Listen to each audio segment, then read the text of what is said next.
আসসালামু আলাইকুম। সংবাদে আপনাদের সবাইকে স্বাগতম জানাচ্ছি আমি নুসরাত। শুরুতেই সংবাদ শিরোনাম। বাংলাদেশের সর্বশেষ গুরুত্বপূর্ণ আপডেট সংবাদে আপনাকে স্বাগত। শুরুতেই সংবাদ শিরোনাম, পরে বিস্তারিত। প্রথমেই জানাবো আমাদের হাতে থাকা সর্বশেষ গুরুত্বপূর্ণ সবথেকে তাজা আপডেট সংবাদ। দিনাজপুরকে সিটি কর্পোরেশনে রূপান্তরের প্রতিশ্রুতি জামাতের আমিরের। সরকার গঠনের সুযোগ পেলে দিনাজপুরকে সিটি কর্পোরেশনে রূপান্তরের প্রতিশ্রুতি দিয়েছে বাংলাদেশ জামাত ইসলামের আমির ডক্টর শফিকুর রহমান। আজ দিনাজপুর গড়ে শহীদ ময়দানে 10 দলীয় ঐক্যের জনসভায় প্রধান অতিথির বক্তব্যে তিনি এমন প্রতিশ্রুতি দিয়েছেন। এরপর জানাবো 7 কলেজে প্রশ্ন ফাঁসের অভিযোগ। ঢাকা বিশ্ববিদ্যালয় অধিভুক্ত সরকারি 7 কলেজের প্রশ্ন ফাঁসের অভিযোগ উঠেছে। আজ দুপুর 1টা থেকে বিকাল 5টা পর্যন্ত 7 কলেজে একযোগে হওয়া রাষ্ট্রবিজ্ঞান বিভাগের অনার্স দ্বিতীয় বর্ষের আন্তর্জাতিক বাণিজ্য ও অর্থায়নের মূলনীতি বিষয়ে প্রশ্ন ফাঁসের অভিযোগ উঠেছে।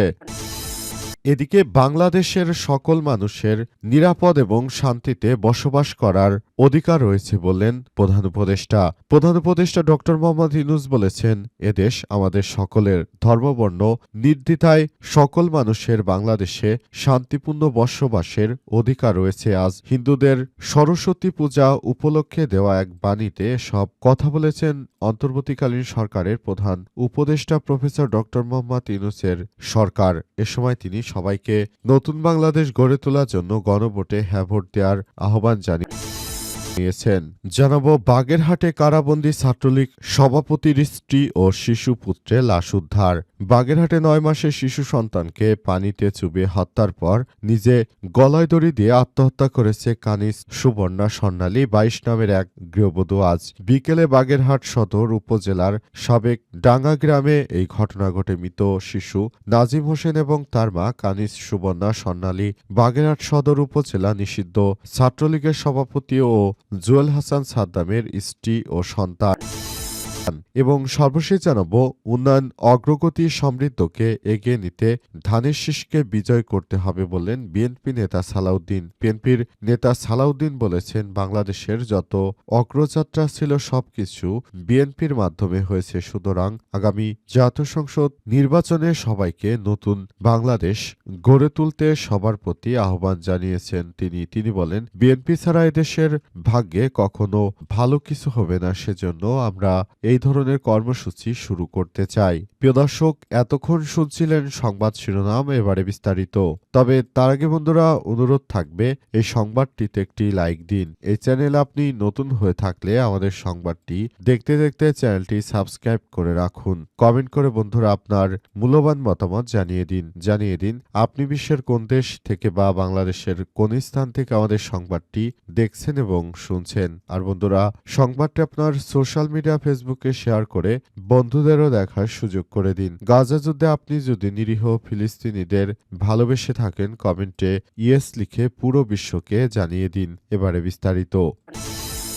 দিনাজপুরকে সিটি কর্পোরেশনে রূপান্তরের প্রতিশ্রুতি জামাতের আমিরের।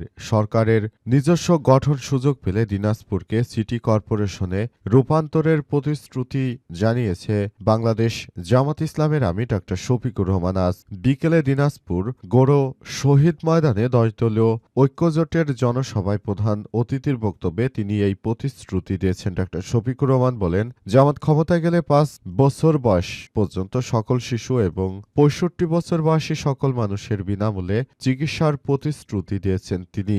অন্তর্বর্তীকালীন সরকারের প্রধান উপদেষ্টা প্রফেসর ডক্টর মোহাম্মদ ইউনূসের সরকার যে নতুন বাংলাদেশ গড়ে তুলতে চান, সেই নতুন বাংলাদেশ গড়ে তোলার জন্য অবশ্যই আমাদেরকে দেশটাকে সুন্দরভাবে সাজাতে হবে। এজন্য দেশের নেতৃত্বে একটি ভালো রাজনৈতিক দল আসার প্রয়োজন। বাংলাদেশ জামাত ইসলাম এরকম একটি আদর্শিক রাজনৈতিক দল যাদের উপর নির্ভর করে পুরো বাংলাদেশটাকে নতুনভাবে সাজিয়ে গুছিয়ে নেওয়া যাবে। পুরো বাংলাদেশটাকে সিস্টেমেটিক ওয়ের মধ্য দিয়ে বাংলাদেশটাকে সুন্দরভাবে গড়ে তোলার ক্ষেত্রে সবাইকে আরো বেশি এগিয়ে নিয়ে যাওয়ার জন্য সবাইকে আহ্বান জানানো হচ্ছে।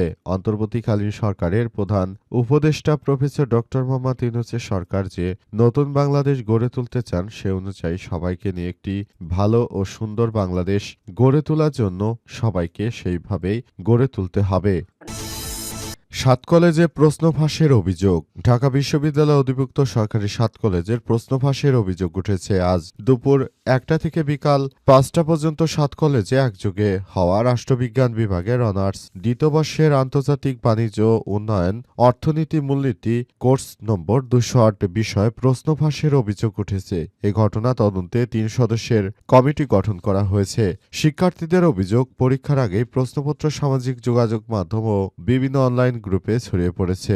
পরীক্ষার হলে একই প্রশ্ন আসায় বিষয়টি জানাজানি হয়। এ অবস্থায় দ্রুত তদন্ত কমিটি গঠন এবং পরীক্ষা স্থগিতের দাবি জানানো হলেও ঢাকা বিশ্ববিদ্যালয় কর্তৃপক্ষ এবং ৭ কলেজের অন্তর্বর্তীকালীন প্রশাসন কার্যকর উদ্যোগ গ্রহণ করেনি। এ ঘটনায় যারা ভালো শিক্ষার্থী রয়েছেন, যারা মূলত অনেক ভালো কিছু করতে পারেন, এই ধরনের শিক্ষার্থীদেরকে একরকম বিপদে ফেলে দেওয়া হয়েছে। কারণ তারা সবকিছু সুষ্ঠু সুন্দরভাবে বন্টন করার মধ্য দিয়ে তারা সুন্দরভাবে একটি বিষয়কে গড়ে তুলতে চায়, কিন্তু বিভিন্ন জায়গা থেকে আসলে এই বিষয়গুলোকে সেভাবে গুরুত্ব সহকারে দেখা হচ্ছে না। সবাইকে এসব বিষয় নিয়ে আরো বেশি দায়িত্বশীল ভূমিকা পালন করার আহ্বান জানানো হয়েছে। নতুন বাংলাদেশ গড়ে তোলার ক্ষেত্রে সবাইকে নিয়ে যেন একটি সুষ্ঠু সুন্দর পরিবেশে সবকিছু করা যায়, সেই ব্যাপারটি নিয়ে গড়ে তোলার জন্য কাজ করা হচ্ছে। নতুন বাংলাদেশ গড়ে তোলার ব্যাপারটি নিয়ে সবাইকে আরো বেশি দায়িত্বশীল ভূমিকা পালন করার জন্য বলা হচ্ছে, কিন্তু ৭ কলেজের শিক্ষার্থীরা আসলে এভাবেই কাজকর্ম করে চলছে। অন্তর্বর্তীকালীন সরকারের প্রধান উপদেষ্টা বললেন, বাংলাদেশ সকল মানুষের নিরাপদ এবং শান্তিভূমি। প্রধান উপদেষ্টা ডক্টর ইউনূস বলেছেন, এদেশ আমাদের সকলের, ধর্ম বর্ণভেদে নয়, বাংলাদেশ সকল মানুষের জন্য নিরাপদ এবং শান্তিপূর্ণ আবাসভূমি। আজ সরস্বতী পূজা উপলক্ষে দেওয়া এক বাণীতে সব কথা বলেছেন অন্তর্বর্তীকালীন সরকারের প্রধান উপদেষ্টা প্রফেসর ডক্টর মোহাম্মদ ইউনূসের সরকার। প্রধান উপদেষ্টা হিন্দু সম্প্রদায়ের সকলকে আন্তরিক শুভেচ্ছা ও অভিনন্দন জানিয়েছেন এবং বাংলাদেশের সাম্প্রদায়িক সম্প্রীতি ও উজ্জ্বল দৃষ্টান্ত হাজার হাজার বছর ধরে এদেশের শান্তি, ধর্ম, বর্ণ সকল মানুষকে নিয়ে কাজ করার প্রতি আহ্বান জানিয়েছেন অন্তর্বর্তীকালীন সরকারের প্রধান উপদেষ্টা প্রফেসর ডক্টর মোহাম্মদ ইউনূস। তিনি বলেন, আমরা পুরো বাংলাদেশটাকে একটা সুন্দর ওর মধ্য দিয়ে নিয়ে যেতে চাই। সেজন্য নানাভাবে আমরা দেশটার অভ্যন্তরে নানাভাবে প্রভাবের সম্মুখীন হচ্ছি। তবে বলতে চাই, এখান থেকে আমরা পিছপা হব না।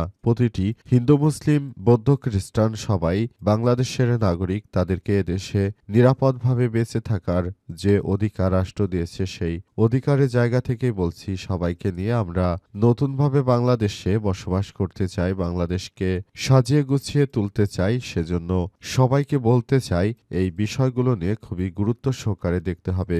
মানুষের মধ্যে হানাহানি, মারামারি, খুনোখুনি যেন না হয়, সবার সঙ্গে যেন সম্প্রীতি বজায় রেখে চলা যায়, সেই ব্যাপারটি নিয়ে তিনি কথা বলেছেন। অন্তর্বর্তীকালীন সরকারের প্রধান উপদেষ্টা প্রফেসর ডক্টর মোহাম্মদ ইউনূসের সরকার এই বিষয়গুলো নিয়ে খুবই গুরুত্ব দিচ্ছেন সবকিছু।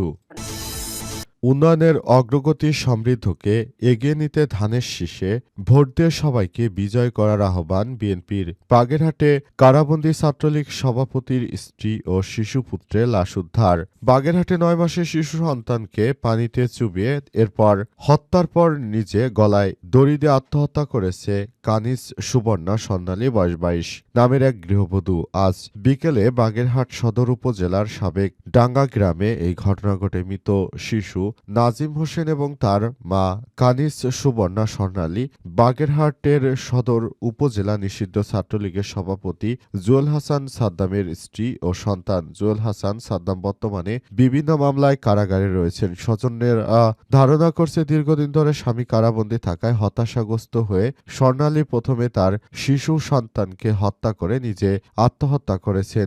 স্থানীয়রা জানায়, গত ৫ই আগস্ট ছাত্র জনতার গণ অভ্যুত্থানের পর গোপালগঞ্জ থেকে গ্রেপ্তার হন বাগেরহাটের সদর উপজেলা ছাত্রলীগের সভাপতি জুয়েল হাসান সাদ্দাম। বর্তমানে তিনি বিভিন্ন মামলায় যশোর কারাগারে বন্দী রয়েছেন। স্বর্ণালী তার স্বামীকে খুব ভালোবাসতেন এবং তাকে কারাগার থেকে মুক্ত করার জন্য দীর্ঘদিন ধরে বেশ কয়েকবার জামিনের চেষ্টা করেছেন। স্বামীর জামিন না হওয়ায় তিনি মানসিকভাবে ভেঙে পড়েন এবং হতাশায় ভুগছিলেন।